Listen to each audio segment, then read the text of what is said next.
Hi, this is Russ Anderson with another tutorial on the camera locking system in Finalizing 2008. So here's my shot again, and there's a corresponding other use of this shot also.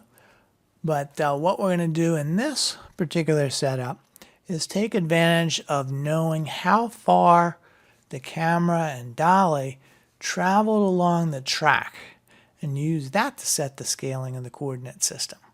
So the other version of this tutorial with this shot used the camera height. Here we're going to use the distance traveled along the track.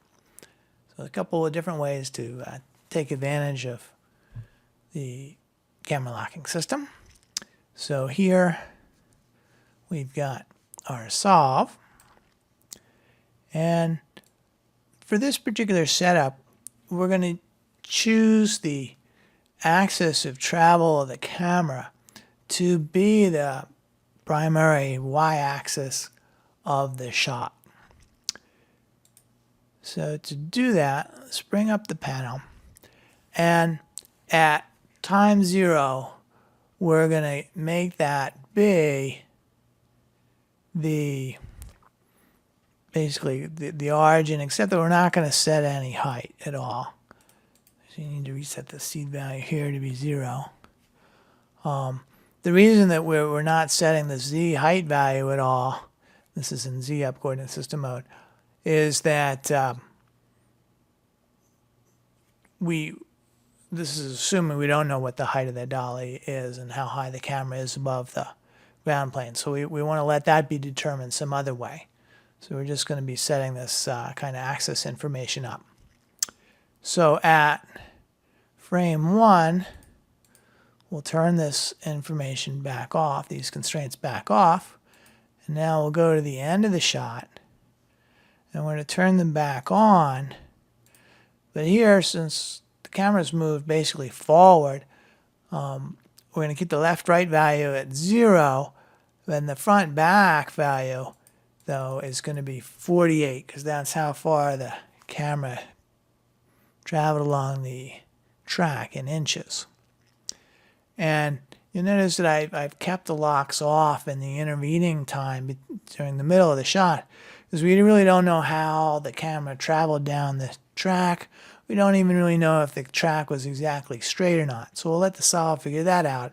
We're just saying, you know, the beginning of the shot should be here, the end of the shot should be there. Give us exactly what the details are in the middle. Now when we've done that, we haven't really solved anything yet. We still have to worry about how the ground plane happens as well. It's still a pretty undefined coordinate system at the moment. So what I'm going to do is just grab a bunch of these trackers, and let's see what we want to get. So we'll get these guys down here, and we'll say that we want all of those to be on the ground plane. And I'm setting this up carefully so that we're not really conflicting with the camera locking. And the camera locking basically is handling sort of what direction things are, and the ground plane information is handling kind of the leveling of the whole thing without saying what the direction is. So now I can go and do my solve again.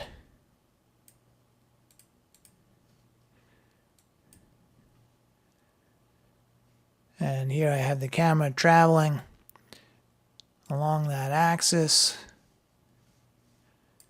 And let's go look.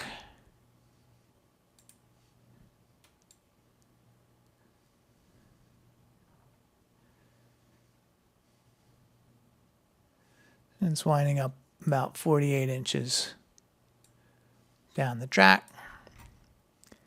And if you've watched the other one, you get a somewhat different height value.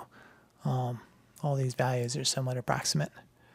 So that's the general idea of this. So you see that the camera locking system can be used not only to refine paths for sort of nitty-gritty glitch fixing sort of things, but it can be used to set up your basic coordinate system in some interesting ways as well, based on what you know about how the camera was really moved during the shot.